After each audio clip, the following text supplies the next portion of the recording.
Welcome to the Wellness Lead podcast with your host Ella, and today my friend is Cooper Chapman.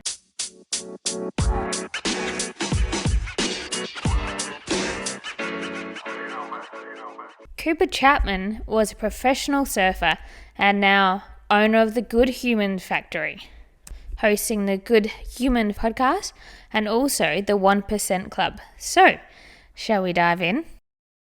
Alrighty, let's get started. Epic. Sounds good. Firstly, who are you? Who am I? My name's Cooper Chapman. Grew up in Sydney in the Northern Beaches and I've had a pretty interesting life. A few different things that I've done throughout my life, from professional surfing to now starting a business, but excited to have a chat. And what's your earliest memory of being fit? My earliest memory of being fit?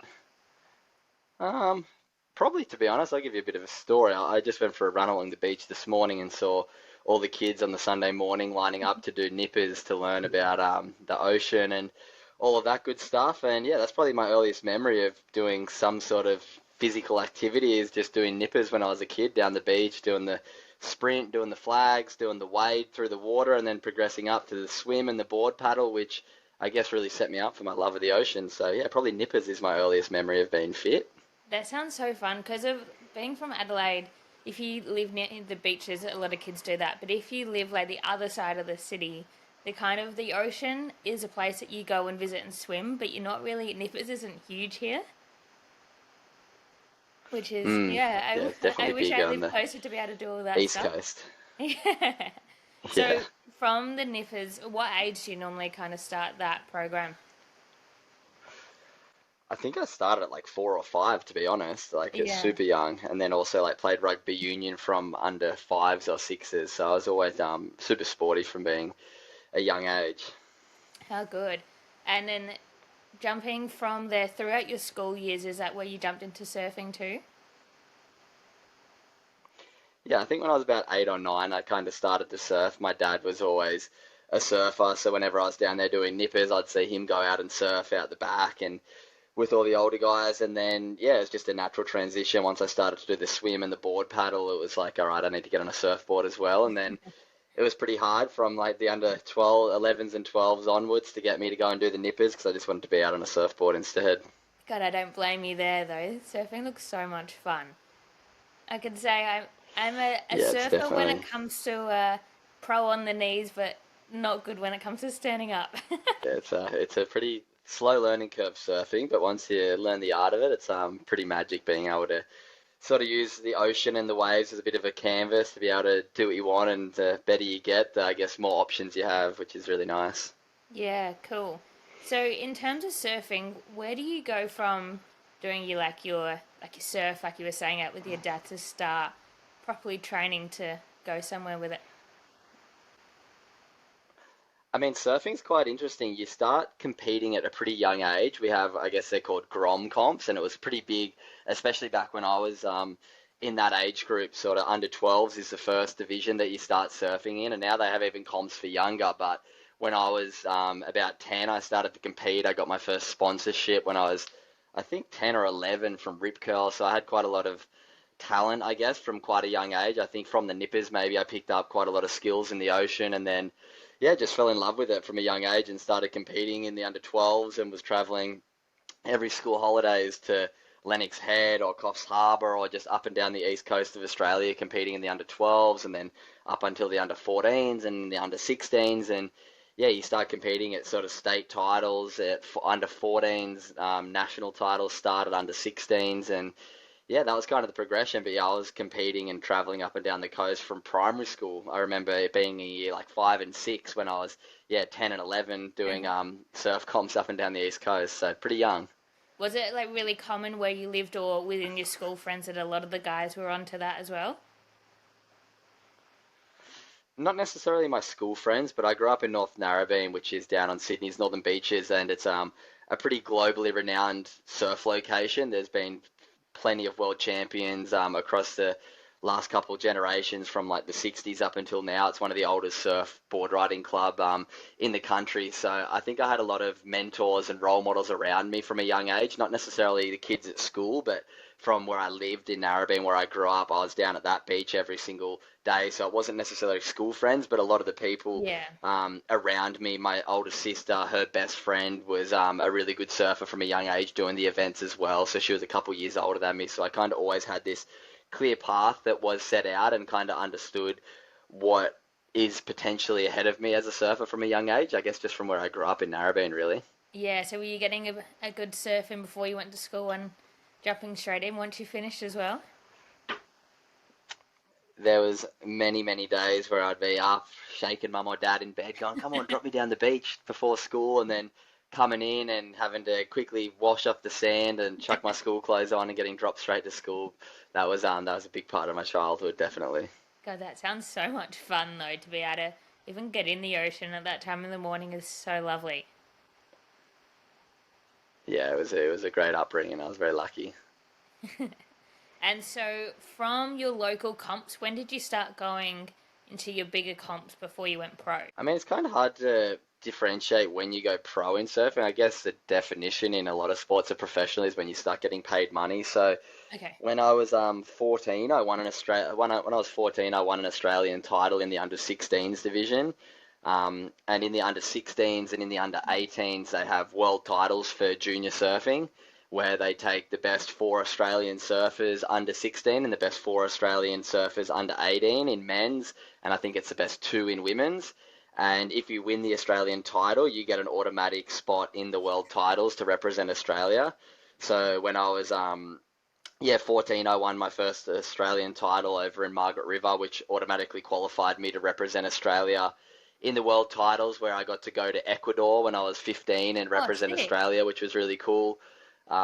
Yeah, so I got to travel quite a bit from a young age. I also won an event when I was like 14 called the King of the Groms, which was a event put on by Quicksilver, which then qualified me to go represent Australia at the International King of the Groms in Hossegor in south of France. When I was 15 years old, they flew myself and my mum. I got to take a chaperone, so I went to France with my mum for a couple of weeks when I was 14, 15. So I mean, the transition, I was sponsored by Rip Curl for a few years when I was that age, and then when I won the Australian title, I went over to surf for Hurley, which is another pretty globally renowned surf brand, and started getting paid, I guess, not much, but a small amount from when I was, 16, 15 years old, still in high school. So that's, I guess, when I went professional, once I started getting a little bit of money for what I was doing. So fun. So, when you're going to those big overseas comps, are your boards provided once you get there, or you've got to pack them up and take them with you? All your equipment's super personalized, so you work with your board shaper at home. And yeah, back when I was that age, I was sponsored by Chili surfboards. I used to work in the factory after school and clean the factory and sweep up all the dust from the board shaping. And then yeah, you take your equipment with you. So plenty of long travels with dragging around a board bag with four, five, six, sometimes up to 10 surfboards all around the world. So yeah, you're always taking your equipment with you, which can be a little bit annoying sometimes carrying a big surfboard bag and a clothes bag, but it's Yeah. just part of the experience, really. The joys of the sport, hey? So, talking about surfing Abs- and going from just for the listeners, I know a lot of people, I know I've watched a lot of surfing, but I know there are a lot of people who haven't. Just explain how you get scored and how the heats kind of work. yeah, so how a surfing competition works is, I'll try my best to explain it. So say there's an event with 64 people in it, you'll be seated and matched up in heats of four people, and then as you surf a heat, you usually go out. Back then when I was younger, it'd be a 20-minute heat. You'd catch as many waves as you wanted to catch in that 20-minute time period. And the best two waves that you catch when you surf throughout that 20 minutes, you get scored out of 10 every time you stand up on a wave. You get a score out of 10 for that wave. And then at the end of the 20 minutes, your best two waves get tallied together out of 20, and that's your heat score. And then the top two scores out of the four surfers progress through to the next round, and then just elimination, usually 50% progression the whole way through until you end up with a winner for the comp. So yeah, you catch as many waves as you want. The best two count towards your end of score tally, and then if you've got the highest two scores, you move on through to the next round. Yeah, sick. It's such an interesting sport how it's so unpredictable when like the waves as well, adding that kind of that unpredictability to what's going to come. Exactly, yeah. Sometimes you can be surfing against guys who might have a lower talent level than you, but they find the better waves in that 20 minutes and then they Yeah. beat you. So it's a pretty interesting sport as well that the scoring is very subjective. The judges have their own opinion on what good surfing is compared to what bad surfing is. So sometimes you'll have one judge gives you a certain score and then the other judge gives you a score and then they average them out. So Okay. yeah, it's kind of a very big balance of your wave selection, how good you are in the ocean at choosing the best waves, but then also how well you can ride the waves once you're up and riding on them. And then in terms of adding tricks in there, so like if you've got a good wave and you do a couple of those, I'm not sure the actual words for them, but like a couple of spins and stuff, and that's where you add extra points on too. Yeah, absolutely. There's obviously a judging criteria based on like how fast you're going on the wave, how critical in the certain waves you surf, what maneuvers you do on each wave, and yeah, just sort of degree of difficulty and then overall impression from the judge. They'll give you a score out of 10 for that wave. And then yeah, you're trying to get the two best ones you possibly can in that 20 minutes, and then if they're the highest scoring ones, you move on through to the next round. So yeah, it's a balance of what sort of waves you catch and then what maneuvers you do on that wave. Is it also a extra point too if you can like finish the wave off nicely? The judging criteria says it doesn't matter, but you kind of scored for what you do on the wave, but it definitely means a lot if you can finish your wave strongly. It leaves a good impression on the judge's mind when they're about to lock that score in, whereas if you fall off, sometimes the judge can be like, didn't complete the wave, the score Yeah. comes down a little bit.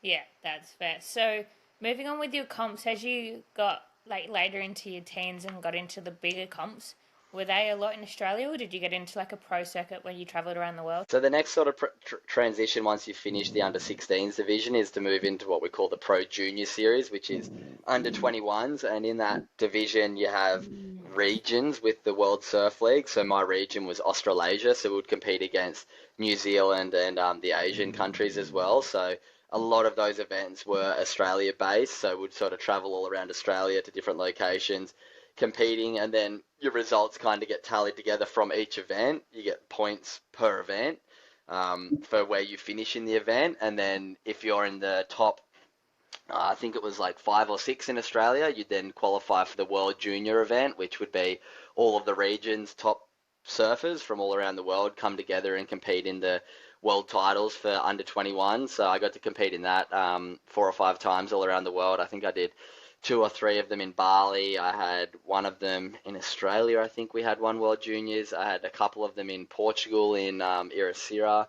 So yeah, I got to represent Australia quite a few times in that. And then in the Australian series, I got second twice, which is pretty good. There's usually a couple hundred Australian junior surfers and Australasian junior surfers doing it. So I had a pretty solid and strong junior career. And then once you get to sort of 18, 19, even though you can still compete in the World Juniors, a lot of people transition onto the international, what we call the qualifying series, which is when you get to the Opens division, where you're trying to qualify for the World Tour, which is kind of the epitome of surfing. The top 30 surfers on the planet coming together to compete on what they used to call the Dream Tour all around the world in the best waves. So yeah, from 18, I got fifth in the World Juniors in Bali one year, which automatically qualified me to sort of pretty high ranks on that qualifying tour. So from, yeah, 18, 19, I was traveling all around the world on the International Opens Tour, which was, yeah, pretty nice way to spend my late teens and early 20s.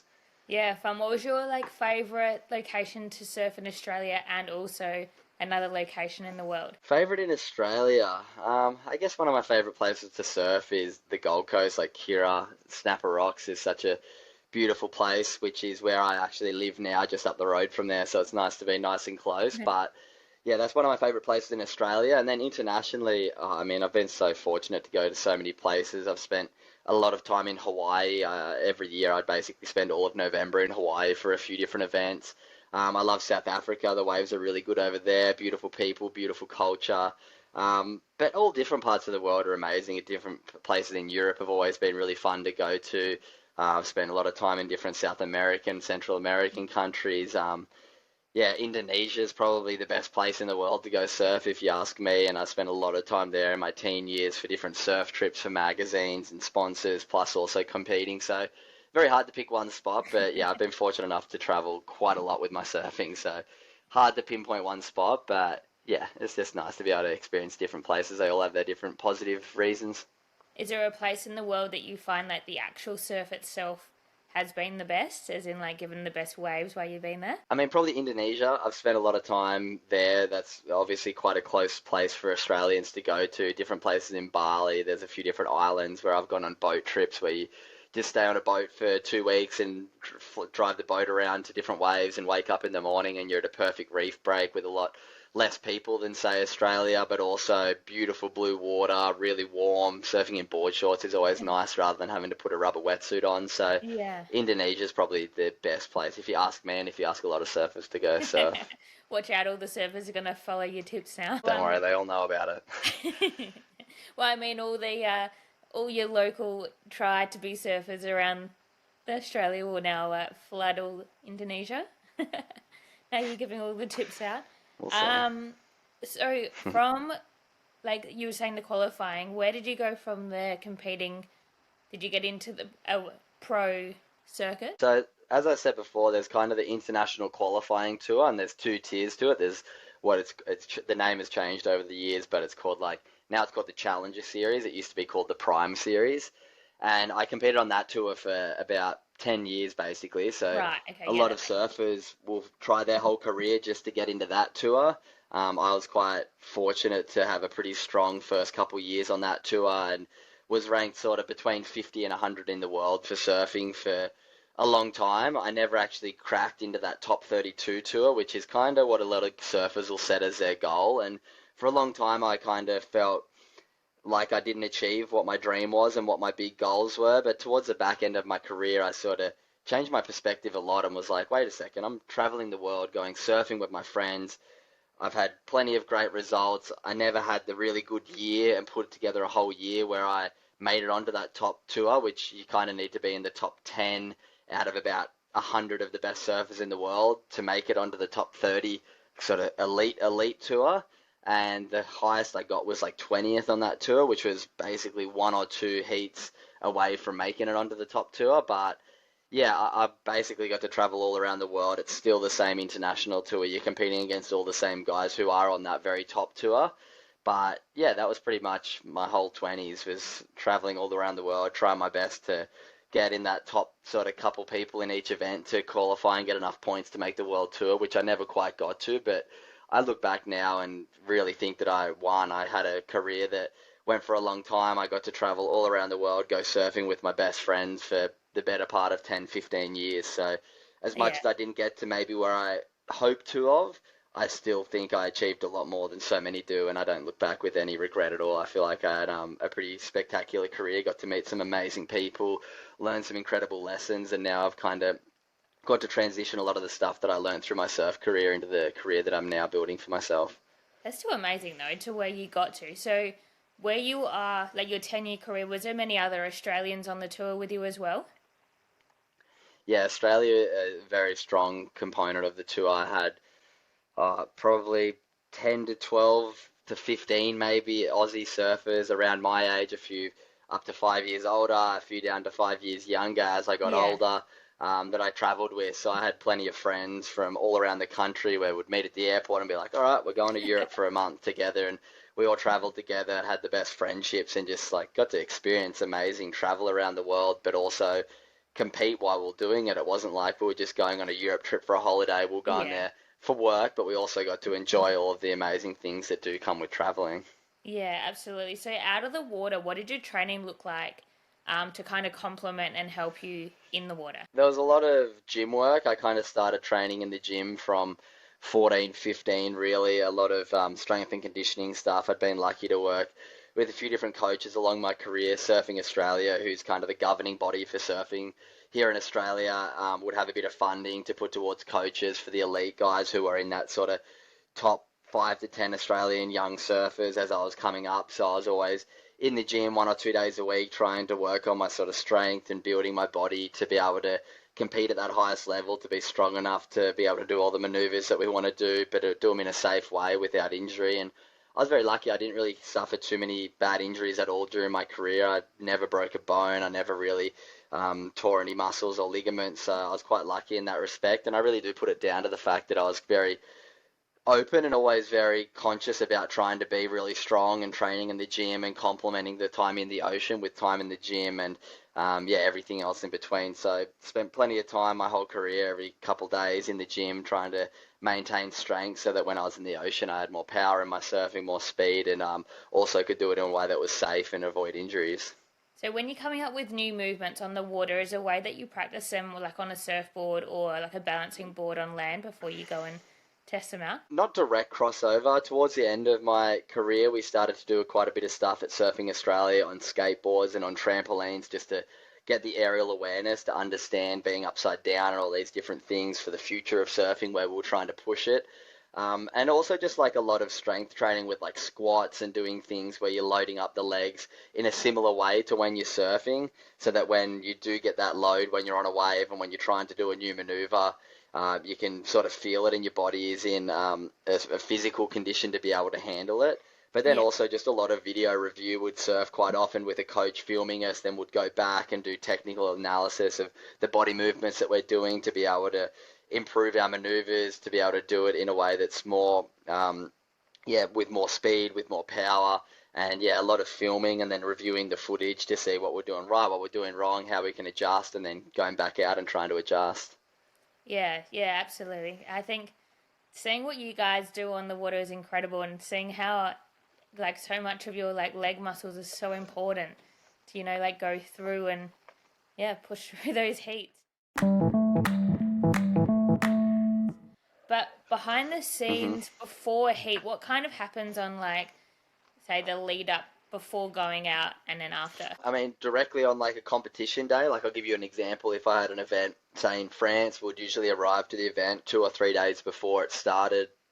You go and sort of not map out, but go and practice at the location because every wave, every ocean's different, and then every day is different at that ocean as well. So you have to start kind of learning the different patterns of the ocean. So it's about going practicing, getting used to what the waves are doing, looking at the forecast as well because you can look at the weather maps to understand what conditions are coming so you can prepare for what the waves are going to be like. Also testing your equipment, which board feels good in which condition, like your surfboards all have different shapes, so that when you're in certain conditions, one board will do good, in different conditions, another will do good.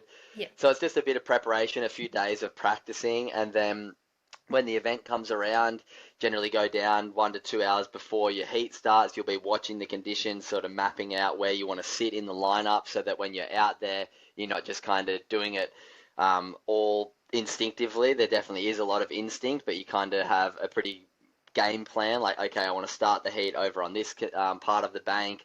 I want to catch these sort of waves, and that way you have a bit of a plan.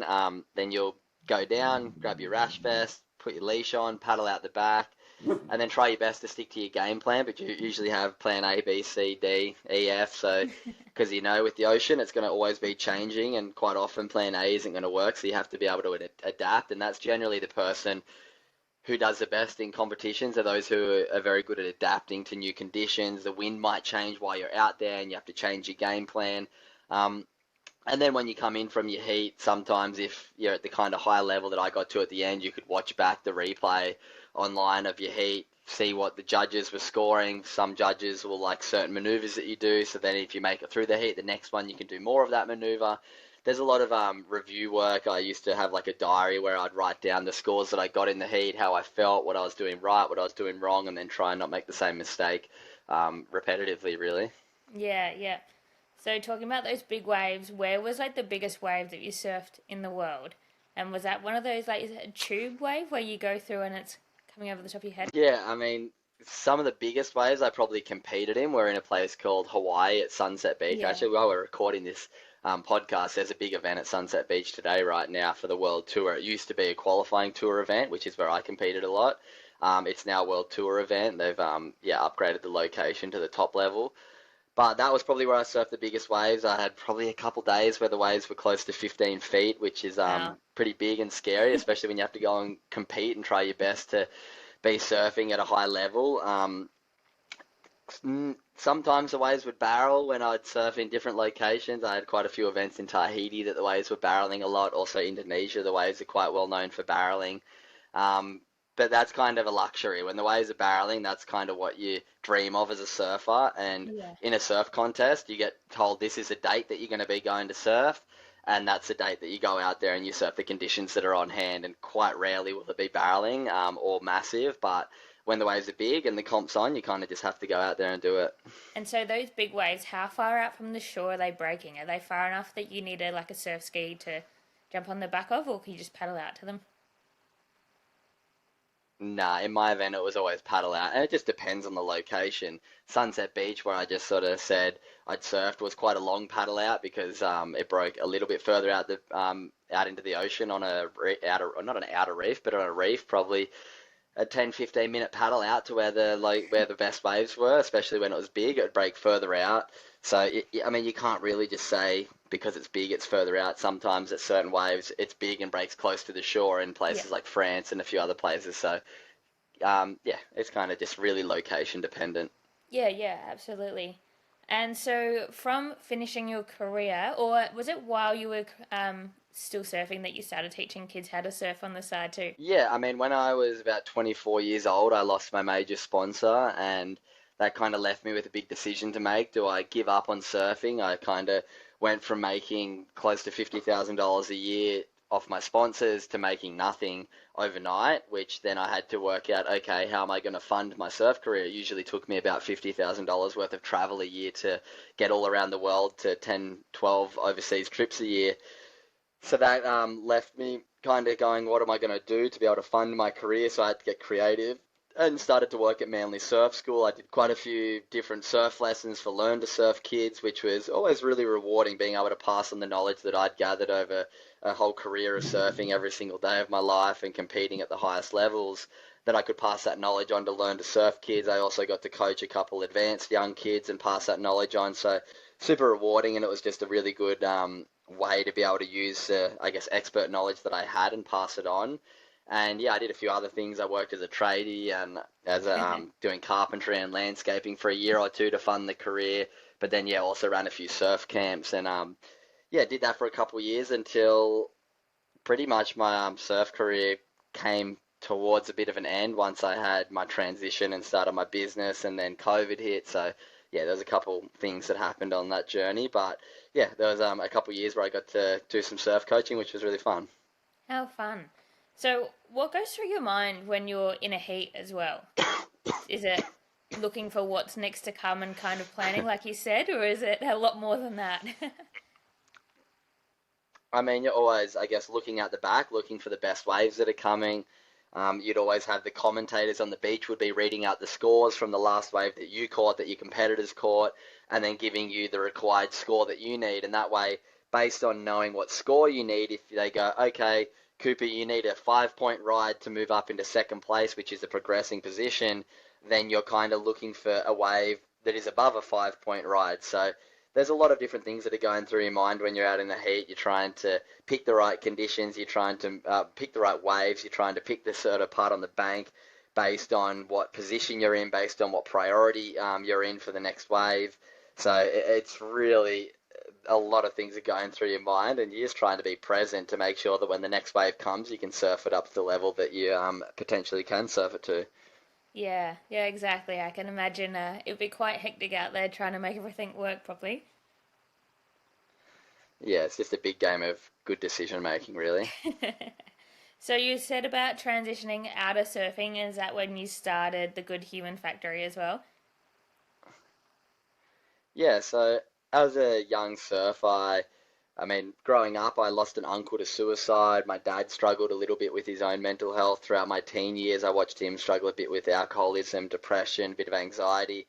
So I was always really aware that mental health might be something that was important to me. And throughout my early 20s, I was very conscious of this. I was always trying to work out different skills I could implement into my life to take better care of my mental health so I didn't fall down the family history of mental illness. And then I had no intention of starting a business or doing anything in the realm of working in the mental health space. But my youngest sister, I've got three sisters, and my youngest one, Sophia, who's actually a little pro surfer herself, she was in her last year of high school about 5 years ago now, and within a fortnight she lost two friends to suicide. And I was just at the time traveling the world as a pro surfer, living a pretty extraordinary life. But then there was these kids in my local area that were so unhappy and unaware and unable to take care of their mental health that they were doing the absolute unthinkable. So I was like, oh, maybe I can go and talk to some kids at my old school and share a bit about my story and tell them some of the things that I do when I'm having a hard time, and it can help them out. And that was the start of the Good Human Factory. And then, yeah, I kind of juggled the Good Human Factory, my tradie work to fund my surf career, and then my training and my surfing for a good year and a half until COVID hit. And that was when I started, like, in the first year, I kind of went and spoke at like two schools, my old school and then in like an old sporting club friend of mine. A friend of mine who was a coach at a sporting club was like, oh, maybe you can come and talk at my um, club as well. So that was sort of the start of it. And then COVID hit, and that was when all my surf comps got cancelled for a year. And I got to really put a bit more time and energy and really think out, okay, what can I do with the Good Human Factory? And yeah, since then, I've now retired from surfing. I do it full time. I've spoken to close to 30,000 students at schools all around the country. I think I've spoken at over 80 schools now, which has just been so cool to know that I can connect with young people. The data that I gather from the workshop I've now developed is showing that my story and the techniques that I share are really having an impact on people, which is really nice to know. And then I also do a lot of corporate speaking now. I work with different companies and share my story, share my presentation, and just give them a really, hopefully, different way of looking at mental health. And the way that I look at it is mental health and mental illness are two pretty separate things. Anytime you hear the word mental health, most of us go straight to depression, anxiety, suicide, all these quite triggering words. But the way I look at it is mental health is something that we all have, and mental illness is something that just as 20% of us statistically will end up with. So it's about trying to give people who maybe don't relate to mental illness some skills so that they can hopefully never fall down to that poor end of the mental health spectrum and have the different skills to take care of themselves. So yeah, it's been a really cool transition, building a business, giving myself a good transition out of sport into something that is super fulfilling, is really helping other people as well. So I feel very lucky that I've been able to transition really well out of my career as an athlete into something that definitely fills my cup a lot, and now has grown into quite the beast. I now have people working with me on it, and yeah, the podcast I host as well has grown quite big over the last couple of years. And yeah, there's a few other things that I do at the Good Human Factory which are also making a big impact. Yeah, I think the work you're doing is brilliant, mate. Well done. I think like mental health, like you Thank you. say, in that age group, I reckon, just say the millennial age group and downwards, like as in kids that were born since about 2000s, it was never spoken about when we were growing up. It was always, you knew that something was going on in your mind, but you never really could put a label on it because nobody would really ever speak about what that could be as well. And something like you coming up with this idea is amazing, that you can look into what you're doing and kind of identify and yeah, move progressively into like a better headspace. Yeah, I think mental health is all about maintenance, and so often the way that it's kind of looked at through the media, through a lot of the education we get at school, is that when you're struggling, here's where you can go to ask for help. Whereas I think it's more about being proactive. I feel like there's so much mental health awareness in the world, where the highest it's ever been, mental health awareness is everywhere you look. But the Good Human Factory is all about mental health action, actually giving people different daily habits, different techniques that they can implement into their life that are all scientifically proven to make us feel good. And most of all of them cost nothing, the stuff that I talk about, but they just take a bit of action. So that's what I'm really trying to encourage and inspire people to do, is put their hand up and go, you know what, I need to take a bit of responsibility to show up for myself, which in then turn makes me show up as a better person for those around me, and then hopefully encourages and inspires my friends, my family, my community around me to take a bit better care of their mental health as well. Yeah, yeah, exactly. So, big news time. Fit 8 Fitness Drinks is a sponsor of this podcast. Sports recovery drinks are perfect for after any workout. Go and check out their range, link in the bio. Enjoy. You won't regret going and buying a Fit 8 sports drink. Alright, let's get back to the pod. Talking about your podcast, let's go into how that started, because some of the guests you have on there are quite, like, really good. I was listening to, is it India, the surfer, the other day about her head injuries and Oh how yeah, that India affected Robinson. her. Yeah, I've listened to lots of your episodes. That was just the latest I've listened to, but it's just interesting knowing that in such a sport like surfing, there is quite a big amount of injuries that you probably wouldn't have thought of to affect your brain and have effect like she was talking about. Yeah, India's story is crazy. I've had her on twice actually. She's a great friend of mine, and I've traveled the world competing with her for quite a few years. My last international trip competing on the tour was back in 2021, where she qualified for the tour, and that's when I had her on the first time. And then she came back on the podcast because she sent me a message earlier this year and was like, "Hey, I'd love to come back on and share my story," because she won the qualifying tour that I was on for a very long time. She won the female version of it last year, and I was like, yeah, I'd love to hear the story about it. And then she told me that she had another brain injury because she had one back in 2021 as well, and I just had no idea. So often people, I guess, keep these things to themselves for the reasons that are important to them. But yeah, there's been a few different brain injuries in surfing. Owen Wright's another one that's a very public one. I read his book recently. He's also a great friend, and just so often you just don't know what people are going through. And I had no idea really about traumatic brain injuries and the impact that concussions can have on people. I've also had other guests on the podcast who have had brain injuries. Another guy, Keegan Hipgrave, who was Yeah. medically retired from the NRL, him talking about brain injuries is just so fascinating because Mm. they're quite often invisible injuries, so people can't see how much impact it's having on you. But India still said she can't read a book because her eyes don't focus well enough, but she's still at the top level competing in the scariest waves in the world, but she's still carrying on with this injury and having to manage it along the journey. So that's why I love podcasting. When you give people the space to actually Mm. tell you a bit more about behind the scenes in their life, it gives people a bit more of an insight, but also hopefully a bit more relatability. And also, if something happens in somebody in their life, or if something happens in somebody's family life, they might have a bit more education around a concussion now because they've listened to my podcast. So, yeah, I think you opened the question with where did the podcast come about? That was back in 2019, or almost when I'd started the Good Human Factory. I just knew I had such an interesting network of people around me. Obviously, with the surf industry, all the people at the very top of the industry are all of my friends who I've grown up competing with.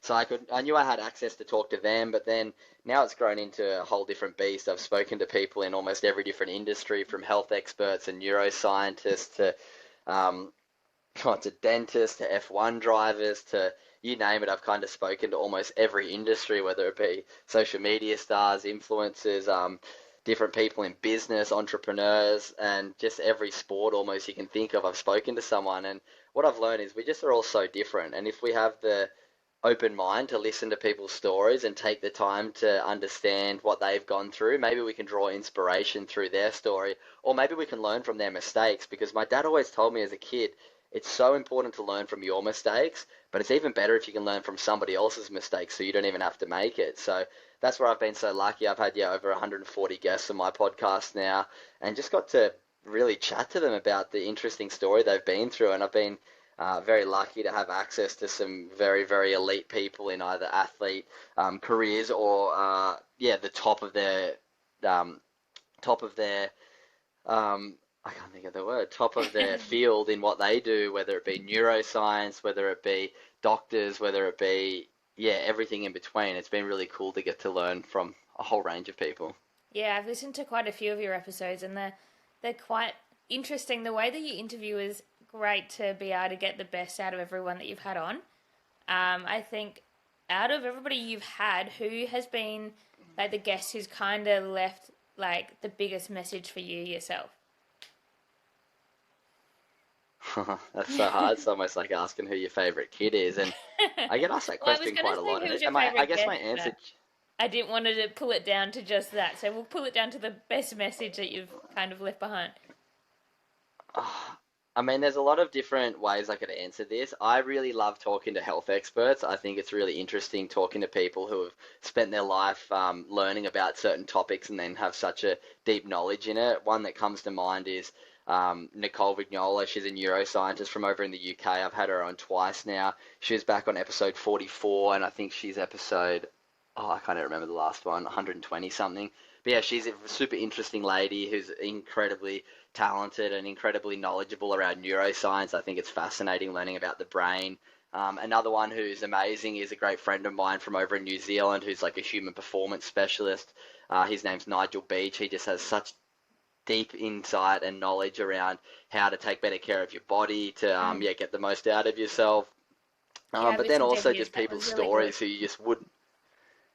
Yeah, he's super insightful. And then just people who have really fascinating stories. My most downloaded episode is with this guy called Clint Kimmons, who was a pro surfer, world junior champion, got into an altercation where people gate crashed a party and tried to fight him and his friends, and he was defending himself and ended up cutting this guy's neck with a broken bottle, and he thought nothing was going to come of it because it was self-defense, and then he ended up getting 2 years in jail from it. And it's just a fascinating story to hear how people go through life. And sometimes my prejudgment, I guess, of anyone who'd been to prison was that no matter who you are, what you've done, that you're probably a bit of a bad person. But hearing Yeah. his story and a few other guests who I've had on who have been to prison, just like trying to drop judgment and trying to have a lot more empathy of people, because when you give people the space to really share their story, you learn far out. We all go through such challenging times and we all go through different upbringings, and you can't judge someone because they've done an action that has come from, an upbringing that maybe put them in an environment where that action was kind of needed to survive. So it's just given me such a range of empathy, I think is a word for everybody, and how different all of our stories are, which just allowed me to drop so much judgment when I see somebody doing something I don't really agree with now. I can at least understand maybe they're doing it because of this reason or that reason and have a bit more of an open mind. Yeah, yeah. No, I agree. By interviewing people, it's quite interesting to hear their backstory when you see them at such an elite level. Like a couple of episodes before this one, I've had an Olympic swimmer. And just to hear what really goes into something like that and what he's gone through and what inspires him to push through and to get to the high level that he did. Yeah, it's quite insane to really find out, yeah, people's It's crazy. backstories. And Swimming's wild. yeah, Who'd you have on? Travis Mahoney. He was a I 4 if I've heard by of Travis. Yeah. like an IM, and I think he did backstroke off the top of my head. But like getting to an Olympic level and Wow. just talking about like yeah the lead up to it and what goes through your mind is yeah very interesting. When you just see like surfing or sport on the TV, you just see it for what it is, but you don't really understand what the athletes themselves are going through. Oh, exactly. Yeah, I had Zach Stubblety Cook on mine recently, who won gold in the 200-meter breaststroke in Mm. Tokyo, swimming as well. And just like hearing his story, he's just like such a normal dude, like a couple of Yeah. years younger than me, but just grew up loving his sport, putting so much time and energy into it, going through his ups and downs, his injuries, going through his mental health battles when he was having poor results and couldn't work out why, and then turned it all around, and now he's Olympic gold medalist and getting ready for Paris to hopefully back it up. So it's just fascinating hearing people's stories and not just watching them win their medals, but understanding who they are and what they've done to get there. Yeah, absolutely. That really puts a meaning behind running a podcast because I feel the same with running this one that's growing rapidly. So back Yeah. behind the 1% Good Club, how did that idea start on the side of your business and how's it going? Yeah, so that's one of my probably proudest things I've created with the Good Human Factory. So why it started, and I'll explain what it is. It's an Instagram accountability community, basically, where we give 1% of our day to our mental health. And 1% of a 24-hour day is just over 14 minutes. So there's 1,440 minutes in a 24-hour day. And I just decided one day, I was sitting doing a meditation, and I was, as a lot of us do when we meditate, I couldn't slow my mind down. And I was just thinking, like, surely we can all give 1% of our day to our mental health. Mental health is the biggest killer of people aged 14 to 45 in the country. It's so important, yet most of us aren't giving any time in our day to our mental health. So I was like, okay, maybe we can give 1% of our day to our mental health. What can we squeeze into 1% of a day that's good for our mental health that costs nothing? I wanted barrier to entry to be very small. So I was like, well, meditation, if you speak to anyone, is such an important thing for our mental health, to just slow ourselves down. We all have between 6 to 8,000 thoughts a day, and for most of us, 75% of them are negative and 95% of them are repetitive. So if we can witness those thoughts and slow them down, we can actually go, oh, wow, there is a lot of negative ones. Maybe I can change that 75 down to 50%. Maybe I can change it down to 25, but we can't do that unless we're aware of it. So meditation, I think, is so important each day. Just slow down and witness those thoughts that are running through all of our brains all day. So I was like, okay, 10 minutes meditation. What can we put in for 4 minutes? 4 minutes of gratitude. Gratitude's something super important to me. It's something I've been exposed to a lot from when I was a kid. My dad always said to me, appreciation, not expectation, Cooper. Appreciation, not expectation. And I never really got what it was when I was a kid, but now I know he's just teaching me gratitude. Focus your thoughts and energy on what you have rather than what you don't have. No matter where you are in life, you can always have bigger, better, and more. So the real trick is just to focus on what you've already got and be happy with it. So I was like, okay, I know we're more likely to maintain a healthy habit if we have an accountability group around us. And I needed the accountability to do these two little things each day for 14 minutes. So I was like, okay, maybe I can start an Instagram group where every morning I'll send the guide a 10-minute meditation link to click on. And every night I'll write 3 things I'm grateful for. I'll post it on my Instagram story and I'll send it to the group chat. That was 955 days ago now, almost 3 years. And since then, it started with like 30 people in one group chat. It's now grown. There's 9 group chats with about 150 in each. So we're close to 1,400, 1,300 members now. And yeah, every day everyone writes their 3 gratitudes in the group. Everyone clicks the link in the morning, does their meditation, and it's just them showing up for themselves and having that accountability because they see it pop up every single day. And I think in the last 900 days, there's been close to 500,000 gratitudes written in.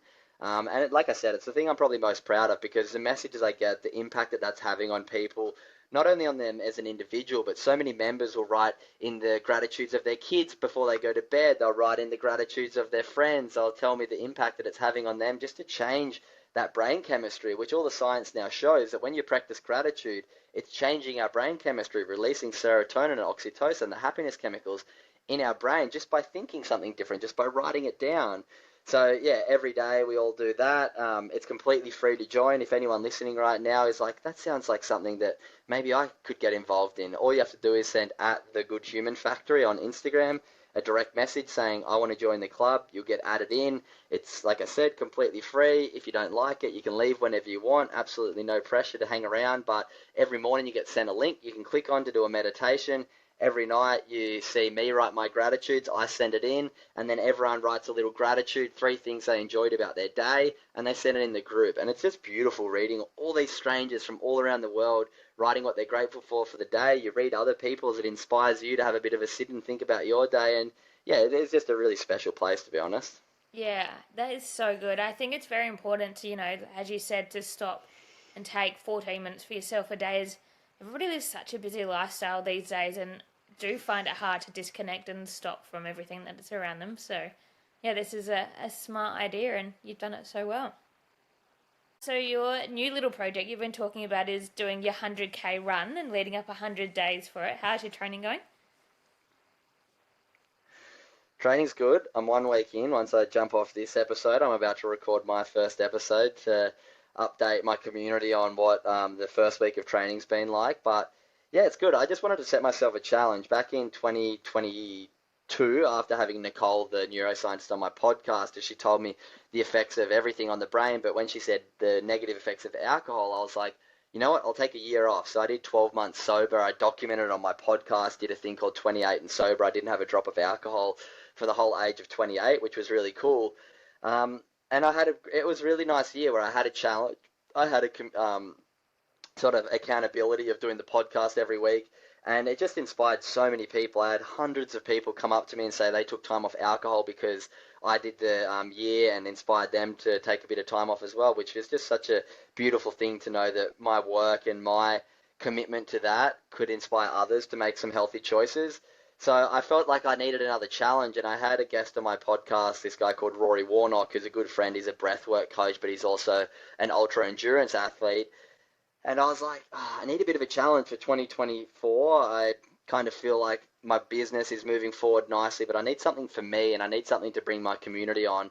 And I was like, you know what? I'll do a 100-kilometer race next year. And he's like, you won't? And I was like, yeah, I will. So I signed up to the Blue Mountains UTA Ultra Marathon, which is a 100-kilometer trail run on 18th of May. And I was like, how can I make this into a project where maybe I can bring my community along, the podcast community and also the Good Human Factory community, and teach them how to run safely. They don't have to do 100Ks, obviously, but maybe inspire people to get out and do their first 5K run or do their first 10K run or do their first 20K run or run their first marathon. So what I'm doing is 100 days of training for a 100-kilometer run. I've got a running coach who's giving me my training program, but on my podcast for the next 14 weeks, which is 98 days, I'm going to be documenting every Monday the training that's been involved the following week, and also just a little topic to talk about, whether it comes to nutrition, whether it comes to psychology, whether it comes to physiotherapy, recovery, and everything else in between on the just advice I've been getting. And then every Friday for 14 weeks, I'm having a different expert in running on. So this first week, I had my running coach on. Next week, I've got a performance psychologist on. I'm going to speak to him about the psychology of endurance and when my body and my mind says stop, how to override that and keep going. I'm going to be speaking to some really high-level nutritionists about the different nutrition that you should be having before and after runs and during long runs. I'm also going to be speaking to a few different world champions in endurance running, from people like Lucy Bartholomew and Jackie Bell, who are both ambassadors for the Good Human Factory.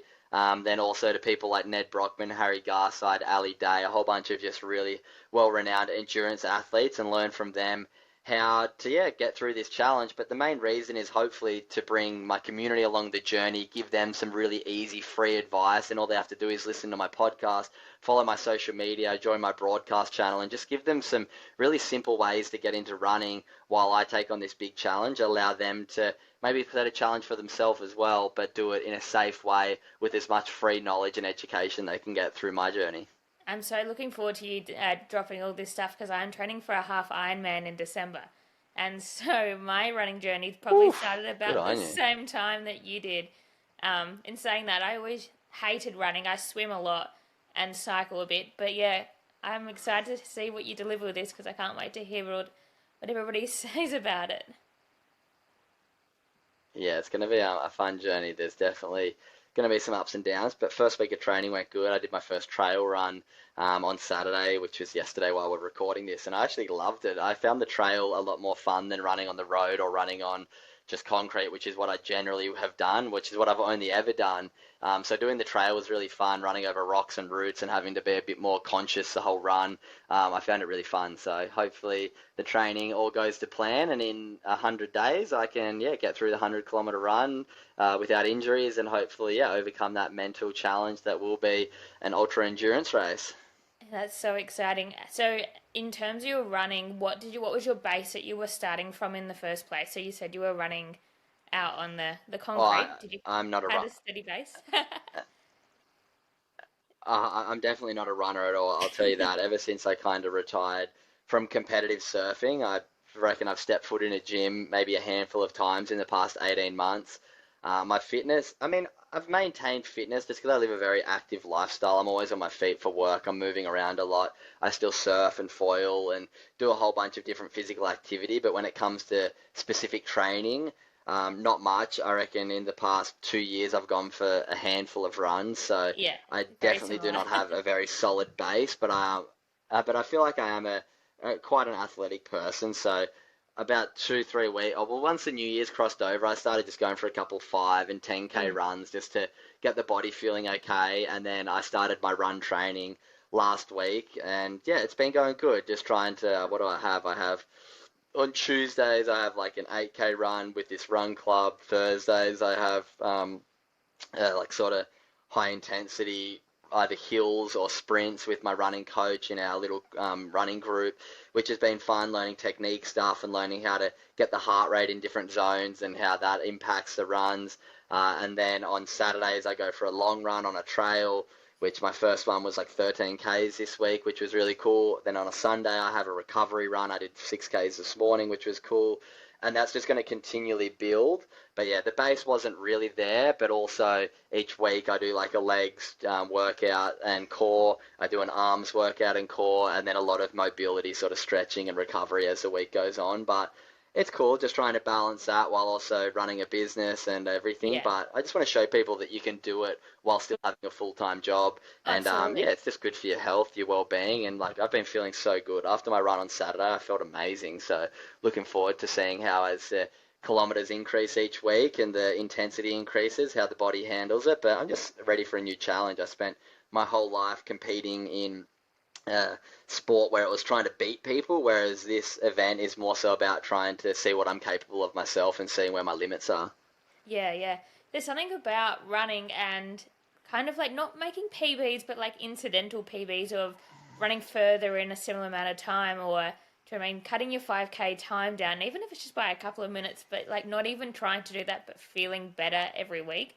There's something about that and running that's quite Yeah. magical that kind of inspires you to put your running shoes on and go again. Yeah, and that's like the thing I loved about this endurance kind of stuff that I'm doing. We're not really looking at how far and fast you can run. It's more so about trying to keep your heart rate in a certain zone Yeah, of so course. that if you go over a certain zone, that's when you burn out a lot. So instead of trying to run a distance or a time, I'm kind of running for a certain amount of time, but trying to keep my heart rate in a certain zone to keep going for longer because when I do the 100, I can't be spiking and then going down. I Mm. need to try and really maintain a consistent sort of in that 140 beats heart rate. So it's been fun doing it a bit differently and not putting that pressure of trying to be faster. It's Yeah, more so yeah. about trying to maintain a really solid pace where I can stay at a place where I'm not gassing myself out. Yeah, I think it's interesting. It's always there was a stigma behind being super fast and doing stuff for time and what's your 5K time and what's your 10K time. But when you're getting starting running, that it's interesting when you think about slowing it down and really focusing on what you're doing and how far that actually helps you get. Absolutely, yeah. That's why the trail was really fun. You have to be so much more conscious of the rocks and the hills and the that you can't run up every hill because your heart rate goes too high. So when I did my 13K yesterday, I was walking up the very steep hills, and then on the down hills, you have to be so conscious of not tripping over. So it was a whole different beast doing the trail stuff, which I really enjoyed. So I'm looking forward to doing more of that. When you're running on like not on the trails, have you got your headphones in and what are you listening to? Um, sometimes I listen to a bit of music, podcasts sometimes. Kind of just doesn't really. I don't have a specific playlist or anything that I listen to. I kind of just chuck on either some music if I need it or yeah, podcast. But quite often recently I've been running with like either a run club or a group, so I haven't been putting music in, which has kind of been nice. So Yeah. just and then the trail one I did yesterday, I had just my phone in my running pack and just had not even headphones in. I just had it playing a podcast while I was running just to sort of drain out a bit of the head noise and take away a bit of the focus on the pain of the body. But yeah, nothing specific. There's not really a playlist or a podcast that I can recommend that I listen to. Do you find when running with a group, I've just started running with a group as well, and there's something about running and chatting that it makes the runs go so much faster and more enjoyable? Yeah, I think having a balance of like sometimes just getting in your rhythm can be hard when you're talking to someone. Obviously, if you're running at a slower pace and in a nice heart rate zone, you can talk a bit more.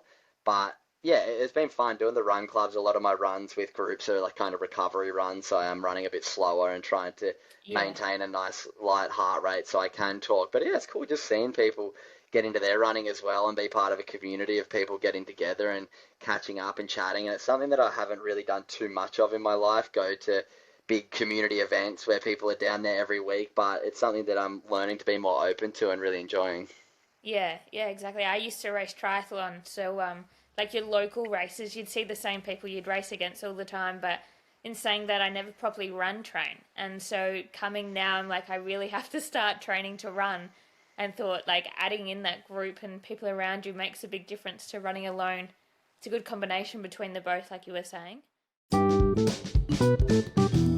So moving on to the next part. So Yeah. name a sliding door moment in your life. I mean, I guess the most obvious one really was when my little sister lost that second friend to suicide, and I went, you know what, I got to try and do something about this. If that didn't happen, I can guarantee I wouldn't be doing the good human factor. I wouldn't be public speaking and be a mental health advocate.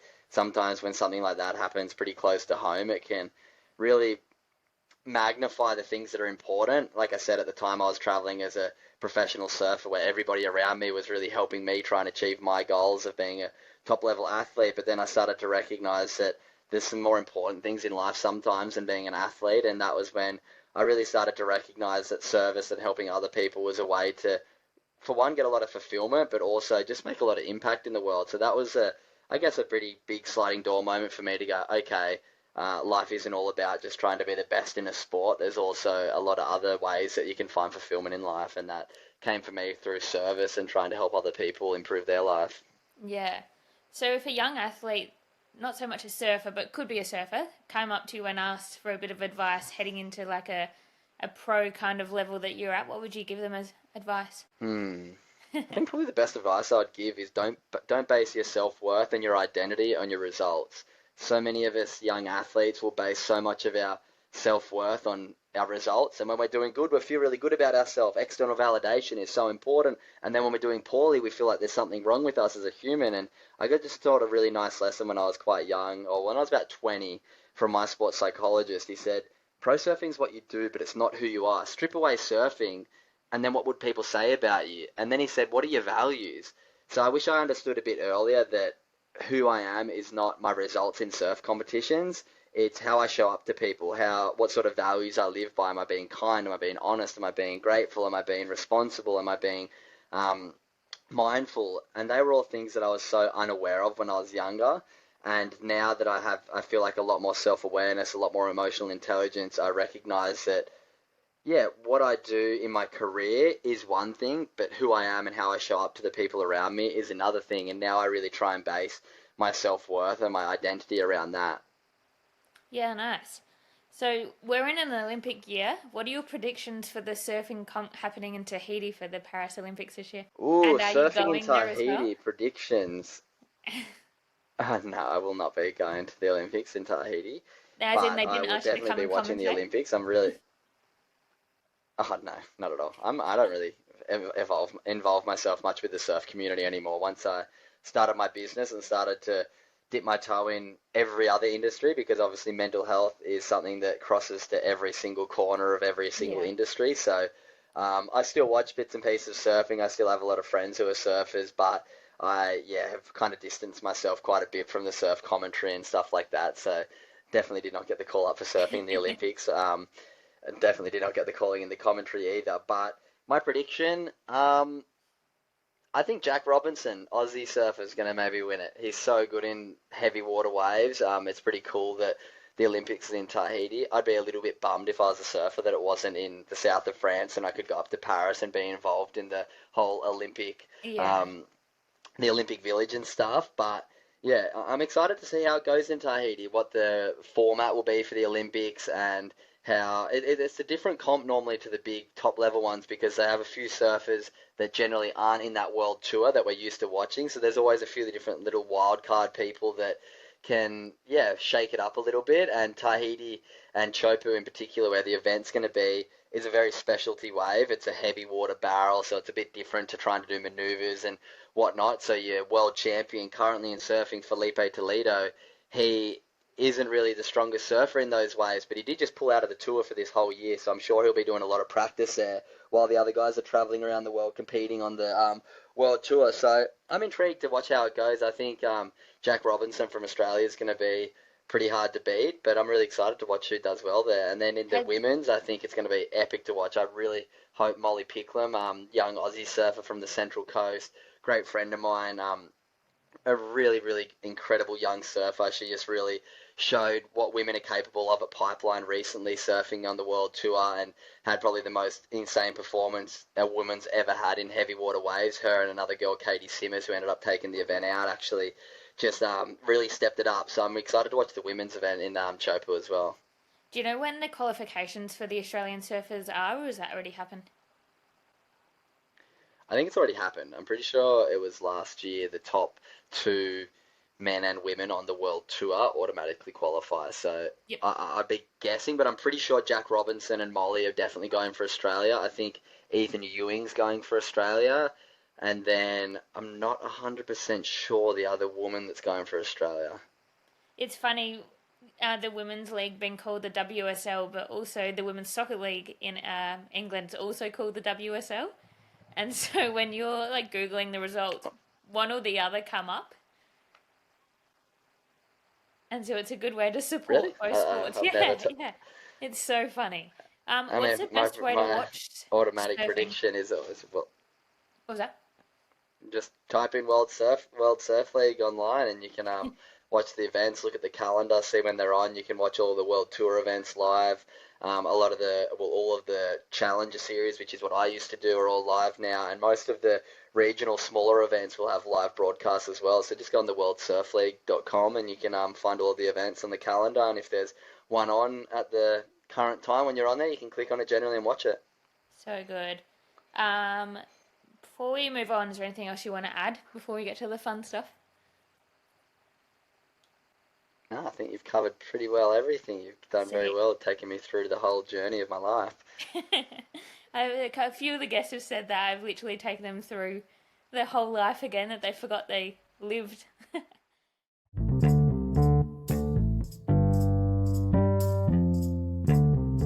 At the moment, what are you consuming in terms of podcasts, TV shows, books? Um, at the moment, I'm reading a book called, oh, I can't remember what it's called, but it's by this guy James Lawrence. He's called The Iron Cowboy, from over in America. He's a insane endurance athlete. He did 50 Ironmans 50 days in a row in 50 states of America. So I'm currently Yes, I've reading seen that this book, guy which on is just YouTube. incredible. Like, yeah, and then he actually, after a couple of years later, did 100 Ironmans 100 days in a row, which is just ridiculous. Like 15 or 12 to 15 hours of exercise for 100 days in a row. He's incredible. I've been chatting to him on social media actually about trying to get him on the podcast, so that would be really cool. So I'm reading his book just to do a bit of research. Podcasts I'm listening to. I've gone through a bit of a stage where I haven't listened to too much lately. I've just been so busy doing my own stuff that makes it really hard to find the time. But a few of my favourite ones are, I mean, The Diary of a CEO, I think, is incredible. Stephen Bartlett gets on some of the most insane guests, the highest level people from every industry, and he's just such a beautiful interviewer. He's kind of the top level of what it takes to be a very successful podcast. So I love listening to him to be inspired by the way that he asks questions, the way that he formats his podcast, and the high quality of all the content and everything he does, and the insane team and funding that he puts into his podcast.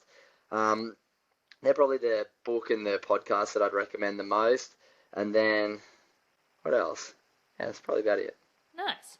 On your social media, what is like the common theme or people that you see a lot of? Um, I do follow a lot of other podcast people, so like Stephen Bartlett stuff pops up a lot. A lot of just my friends and people who I think are inspiring for endurance athletes now. Obviously, I follow a lot of surfers, so I follow what's going on in the surf world.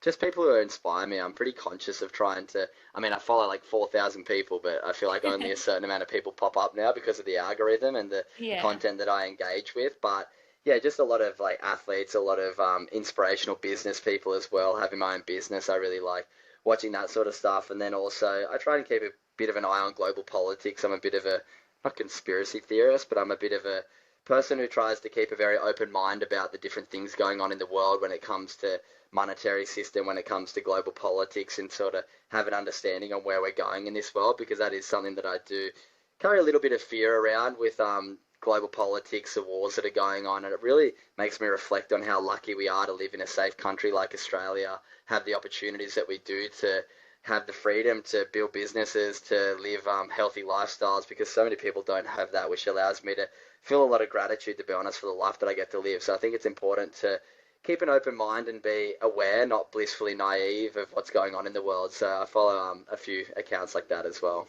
Yeah, nice.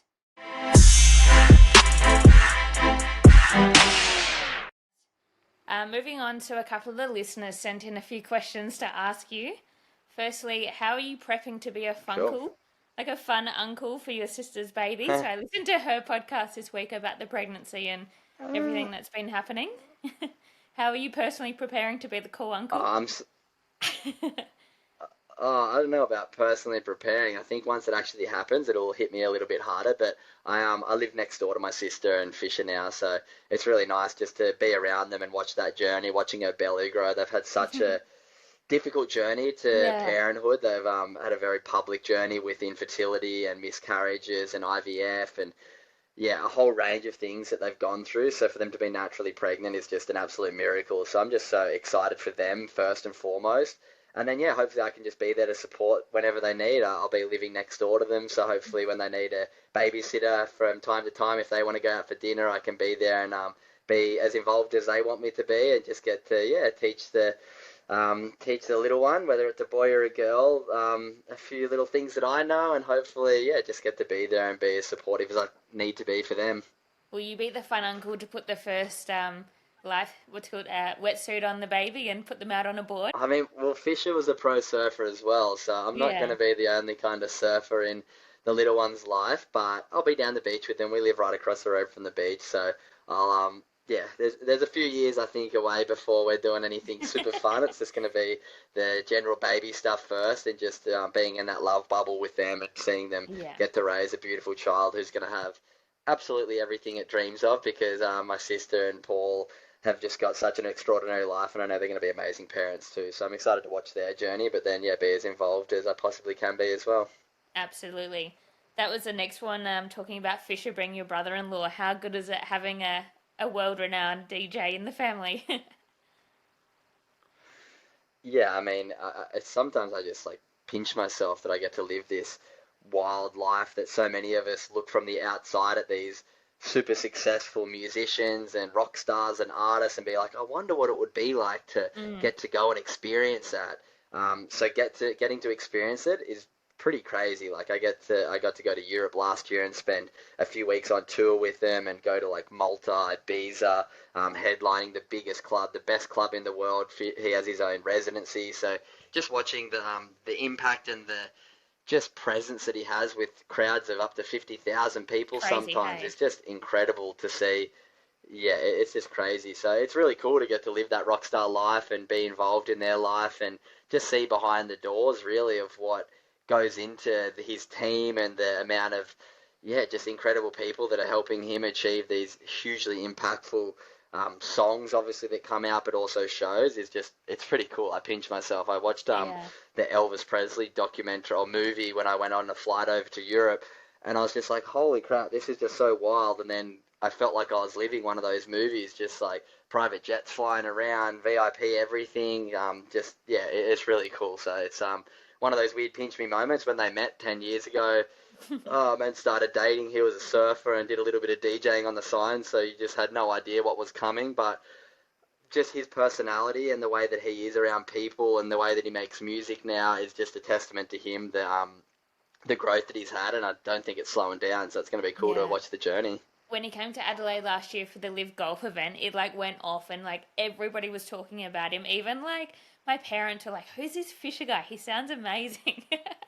But so when it comes to Yeah. Triple J Hottest 100 Day, do you make a big thing of it when it comes to your family and seeing where he comes? Oh, not really, to be honest. I haven't really listened to radio or Hottest 100 in a while. The year that he got second, with losing it, was we had like a big that year we had a bit of a family party because we were like, oh, he might win Hottest 100. He was actually overseas, but we had like a little family gathering and a bunch of friends over. And then when he got second, it was like, oh, a bit of a letdown. So ever since then, we've kind of not been against it, but kind of just been like, I'll tune in every now and then. Like this year, I didn't even listen to it when I think he got a couple in the 20s or something. Yeah, I'm not even yeah. too sure. There's just so many exciting things going on in his life that, in my mind, are probably more exciting than Yeah, Hottest 100. I mean, he just put a song out with Bob Marley on Bob Marley's newest movie, which I think that is just like that's insane. crazy. And then like being nominated for a Grammy, I think is a bigger thing than the Hottest 100. But it's always cool to know that Australia can vote for their favourite song, and to be voted the second best song of the year was pretty cool for him the other year. Yeah, yeah. How good. The next one was like the idea behind your merch. The designs on it are quite cool. Did you come up with that, or did you outsource the fun designs? I mean, most of them are my ideas. The gratitude shirt, the "Be kind to your mind" slogan, have all been me. The first 2 years of doing merch was always just me on Canva and then sending it to a printer and then chopping it up and putting it onto some merch.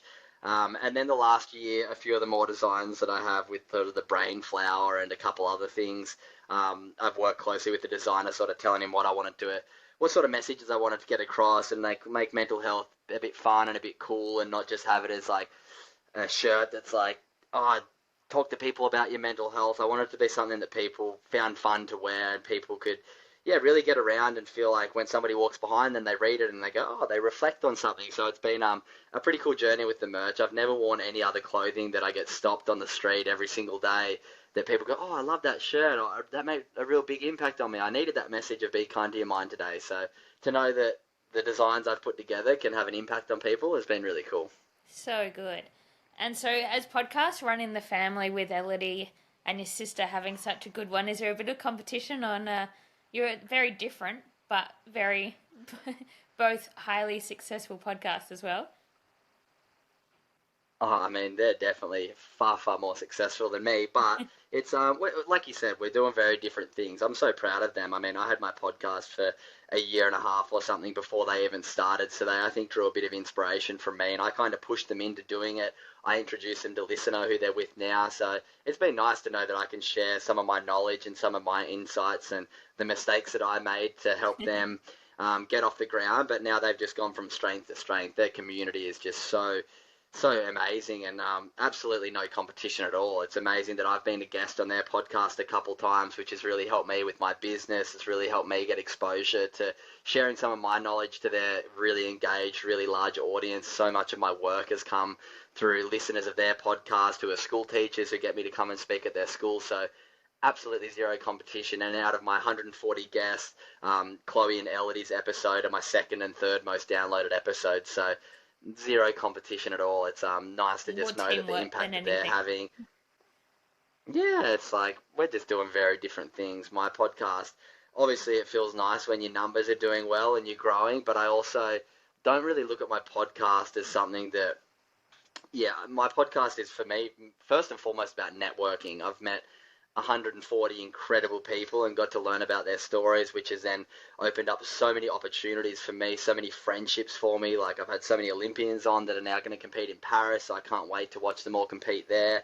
And yeah, it's yeah, the podcast for me has just been a journey of building a community and knowing that even if it's not doing as many listens and downloads as theirs, I understand that I do quite a lot of downloads compared to a lot of people. Like I'm doing close to 1,000 people listen to my podcast every single day, which is just wild. I look at it like there was like less than 1,000 students at my school. Imagine every single kid in my school listening to my podcast every single day. Like it's crazy to know the numbers, even though I know my sister and Do you that are look at doing the 10, numbers a 20 lot as times well? I that. know as a Just to know that growing people are tuning podcast in to listen to myself, me is I pretty do cool. look a bit when I drop an episode, just for the excitement that comes out of it, knowing that people are actually listening. Yeah, I mean, for a long time when I started, I used to be with Podcast One, which is now Listener. I left them after about 20 episodes because the podcast wasn't growing when I was with them. We're only doing fortnightly episodes, and I wasn't really getting an insight into the analytics. We weren't doing any videos with it, so it wasn't really growing. And then when I took it over myself and started to get a bit more creative with the videos, increase of posting, and then added a few different versions of the show to the 1% podcast and the 28 and Sober, I saw it starting to grow. So I looked at the number. I mean, don't get me wrong, I still look at the numbers every couple of days and get excited when I see it growing. But it's been, yeah, I had a massive year of growth in 2022, 2023 kind of grew the first half and everything's kind of plateaued and almost gone down a little bit, to be honest, in the back half of 23.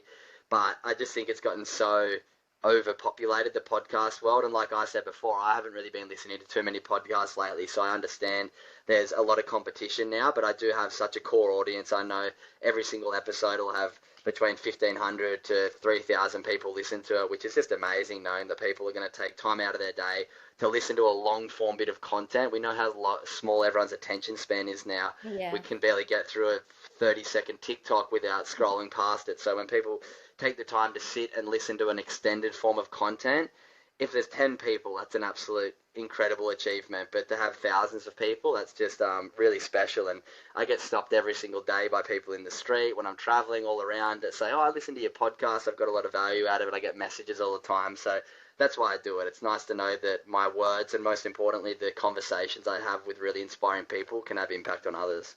Yeah, I agree. I'm starting to get into the hundreds per listen, and it's getting quite exciting knowing that even 100 people are taking time out of their days. But it's even like getting the bigger guests on, like you said, like now getting people like you and Olympians on, and yeah, it makes it all worth your time and effort in the way that you do. And your big sponsor you have is it a rapper? A rapper, that's right. My How little good. brain drink from over in New Zealand. Yeah, they've been amazing. It's been really cool. I've worked with them for over 18 months. We're just super aligned. They have such an incredible product, a neuroscience drink. It's very aligned with the health and well-being backbone of what I try and teach, of being more curious and conscious of products that are actually going to improve our health. So, yeah, it's been really cool to work with them, to be able to get a bunch of product from them and help fund a little bit of the podcast so the years and years and thousands of hours of work that I've put into the podcast can be remunerated a little bit. But most importantly, just being able to share a product that I truly believe works and helps me with my brain health, with my brain performance, and being able to share that with other people has just been really cool. And their team is just so incredible to work with, so I love it. How good. And you're talking about competition as in podcasts. How do you feel like your competition against like a podcast like The Imperfects? I know they're a bit different, and in terms of the reach that they have is not so much athletes but more like celebrities. But how do you find that? I just feel like as soon as you try and compete with anyone when it comes to something as broad as podcasting, like you're always going to be disappointed. It's like it's a Yeah. competition against yourself, and if you're looking at the numbers, you're always going to be disappointed. Like obviously, it's great when your show's growing, when social media content's going viral, but I just get excited now, and by stuff going viral and growing, it just means it's making more impact. But I mean, The Imperfects is an incredible podcast. I love listening to theirs when there's a guest that pops up that intrigues me. Hugh's a friend of mine. He's been on my podcast, which is really special to be able to connect with Hugh Van Cuylenberg. He's probably the person who I look up to most in the work that I do. Obviously, running mental health workshops, talking about gratitude, empathy, and mindfulness. Are three of the biggest topics that I cover as well. So I've learned a lot from the work he does, from his books. And yeah, I don't see it as competition at all. And I learned that a lot from him. Like when I caught up with Hugh, I felt a little bit guilty that I'd kind of copied him unintentionally because I'd already created my workshop, and then I learned about him and I was like, wow, I've done the same thing. And when I met him and spent time having breakfast with him and then having him on my podcast, and I kind of said to him like, oh, I thought you were going to maybe not like me because I copied you a little bit. And he's like, mate, I'm so proud of you, and I'm so stoked that somebody like you, a pro surfer, can really try and inspire people through your voice to take on the different things like gratitude, empathy, and mindfulness. Like I talk about, like not everyone's going to connect with me, so it's incredible that you're doing it too. So learning from him that yeah, it's not about competition at all, mate. As soon as you start looking at it as competition, you've lost. Like we're in a space of trying to help people, and there's no competition in helping Yeah. people. I think I do like about podcasting is that the numbers aren't viewable to listeners, so you would never know how many listens each podcast is getting. And so from the front of, say, like a Spotify or a YouTube, YouTube shows it, but I'm saying Spotify and like your Apple, people have no idea how big the podcast is getting, but yeah, us podcasters get excited when each one of those people listen. Yeah, and it's funny. Like I think I have like 7,500 subscribers on Spotify and about 4 or 5 thousand on Apple. But then my episodes will only get like 2,500 maybe per episode. So I know that everyone who subscribes doesn't listen, and then it's had like 720 5-star ratings on Spotify and like 500 or something on Apple. So it's just nice to know that people are taking their time to leave reviews, to give it 5 stars, and just show that they're appreciating it. And I mean, it doesn't really. If people could see the views, whatever, it sounds like a lot of people try and pump up and make it sound like they're more successful than they are, but Yeah. you're kind of just cheating yourself. You're not really in competition. It's just the impact you're having rather than the numbers that you do. Yeah, no, I completely agree with that kind of side. All right, we're on to the best part of the podcast. It's called 5 Fast Questions. So the numbers are in between 1 and 20. So you pick a number, and it's the first thing that comes to your mind once I ask the question is what you spit out. So there's like no time to think of your All right. answer. I feel like the best answers come when they come straight away. So your first Sounds number good. between 1 and 20, please. Let's go 6. Okay, number 6 is on your Instagram For You page, what does it come up a lot with? So, when you go into the search part, what's kind of like the categories it talks about? Oh, kind of like what we said before, a lot of business stuff. A lot of business and a lot of... I'm having a look right now real quickly. What's on my For You? A lot of surf, a lot of sport, cliff jumping, and news about the F1 I'm scrolling through right now. A lot of, that kind I of can't stuff. wait for the new F1 season to start as well. Oh, I can't wait. I'm going to go down to the F1 in Melbourne. I had Jack Doohan, who's a reserve driver for Alpine, on my podcast, and he was like, dude, you got to come down and watch and hang out with me. And I was like, yes, please. So I'm going to be in Melbourne for the F1. I can't wait. Melbourne is such a vibe. I went 2 years ago, I think. But yeah, it's such a good race and setup, and Australia really do that event very well. Yeah, I can't wait. Next number. Let's go 12. Okay, number 12 is your favourite actor or actress and why? Ooh. I'll go Chris Hemsworth. Yeah, nice. I'm a Have you big surfed Marvel together? fan, and I have been out in the surf once when he was out there. I didn't get to meet him. He's good friends with my sister and Fisher, and I've met Liam quite a few times. He's super nice. We've caught up a couple times. He's always been really friendly. But yeah, I think Chris does such a good job in Thor, and it's nice to have an Aussie doing so well internationally. Yeah, absolutely. All right, next number. 18. Okay, number 18 is, if you could do one thing in the world to change it, what would it be? Get rid of mental health issues. Sucks when people are just so unhappy all the time. Yeah, I think that one's very important. On to our final number. Number 1. Number 1, your go-to song or artist to listen to. I'll go Rufus. Oh, good one. It's like my favourite artist as well. Rufus. Have you seen them live Rufus before? are epic. I've got to watch them. I've seen them a few times. I'm actually friends with them. I've got a few cool Rufus stories. I went to Rufus in LA. They were playing in 2021 when me and my surf friends had a stopover in LA before Hawaii, and there was like 3 days at a stadium. And I asked my sister if she could help us get tickets, and she's like, "You're dreaming. I can't get 4 tickets for you and your friends." So we're like, "Damn it, what are we gonna do?" And Wade Carmichael, one of the surfers I was with, just commented on one of their Instagram photos, "Damn, look how good this looks," and tagged me. And then they responded, Rufus, on their Instagram, like something quite cryptic. And then Wade DM'd them saying, "Hey, we're in LA. Is there any chance we can maybe get tickets to the show on Sunday?" And they're like, "Yeah, no worries. We'll put you on our Rufus guest list. Just go to the front thinger." And we're like, sick. So we went, got in, got VIP. We're in the VIP area, and I ran into another friend of mine who's actually been a guest on my podcast, Eric Tomlinson. He's the tour manager for Chris Lake, but he works for this alcohol brand who is sponsoring the event, who is sponsoring Rufus, and they had the after party in the stadium after they finished. So he's like, "Here, take this wristband. You can come up to the after party." And then I met James, the drummer, because obviously they're friends with Fisher and my sister, and James's girlfriend was a kind of bit of a fan of the work that I do, and my sister, and she was like, "Oh, come meet James," and we became quite good friends that night. And then they played a few shows in Australia last year, and there was like a private boat party, so I messaged. Was that the Sydney boat party that they put on YouTube? I think it was the end of 22. Yes, so I woke up on a Sunday morning, and some friends of mine were like, "Oh, we're going to the show later today, the private Rufus party." And I was like, "Oh, I didn't even know there was one." So we kind of worked our magic, me and my friend, and got a last minute spot on the boat, caught up with them again, and they were like, "Oh, you coming to our show, the big Sydney Domain one?" And we're like, "Oh, we don't have tickets." And like, "Here, we'll put you on the list again." So got to go to the Domain one and watch there. So yeah, they're really nice people, the crew from Rufus, and they're like literally, and I actually saw them in Coachella in like 2018 in their live show, which was just amazing. So it's really cool. Like, they're literally the music that I listen to the most. So to have some sort of a friendship with them is really cool. Oh, there's something about their music that just never gets old. Like, it never ages. Oh, it's the best. And you know what? The beat of it is so good to run to. Like, there's something about it that like you can focus on it so well and get your runs done pretty quick. Yeah, I love it.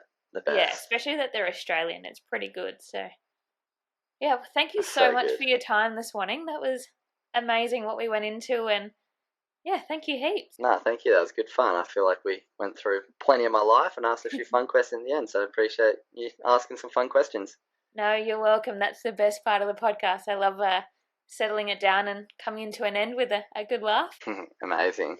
Well, thank you heaps. Wow, he is honestly incredible. I learned so much about surfing. I thought I loved watching surfing, and now I can look at it from a completely different angle. Cooper is just such an incredible human. I know I say this about every guest, but Cooper is just something else. The work that he does every day, from the followers to his social media, to his podcast, to the onstage presentation that he does weekly to kids and corporate functions and many other wider groups of people. presenting on mental health and everything around it. Cooper's work is honestly very inspirational, and go follow him for more information, and I'll also throw his podcast link and all his contact via his website and his social media all in the show notes. So go and give him a follow his podcast, have a good listen, there's some amazing guests on there. And you know what? Why don't you take 14 minutes to have some mindfulness time? All the details are on his Instagram on how to make that possible. So if you're loving my weekly pod, go and shout us a coffee, because who doesn't love sharing a coffee with a mate? To shout us a coffee, go and check in the show notes called Buy Me a Coffee. Also, a big thank you to FitAid Fitness Drinks for sponsoring this podcast.